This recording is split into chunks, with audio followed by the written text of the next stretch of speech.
Hi ಸ್ನೇಹಿತರೆ, ಇವತ್ತಿನ video ಏನಕ್ಕಪ್ಪ ಅಂದರೆ ಇವತ್ತು ಒಂದು ಹಾವು ಐತೆ. ಹಾವು ರೆಸ್ಕ್ಯೂ ಮಾಡಿದ್ವಿ. ಅದು ಇವತ್ತು ರಿಲೀಸ್ ಐತೆ.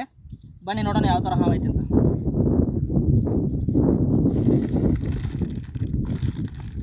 ನೋಡಿ ಸ್ನೇಹಿತರೆ, ಹಾವು ಯಾವಾಗಲೂ ಒಂದು ಪ್ರಾಣ ತೆಗೆಯೋದಲ್ಲ, ಒಂದು ಪ್ರಾಣನ ಉಳಿಸೋದು ಭಾಳ ಮುಖ್ಯ. ಯಾರೇ ಆಗಿರಲಿ, ನಮ್ಮ ಸ್ನೇಹಿತರಿಗೆ ಹೇಳೋದು ಏನಪ್ಪ ಅಂದರೆ, ಯಾರೇ ಆಗಲಿ ಇವತ್ತು ಪ್ರಾಣ ತೆಗೆಯೋದು ಏನು ಭಾಳ ಮುಖ್ಯ ಕೆಲಸ ಅಲ್ಲ. ಒಂದು ಪ್ರಾಣನ ಉಳಿಸೋದು ಭಾಳ ಅಂದರೆ ಭಾಳ ಮುಖ್ಯ.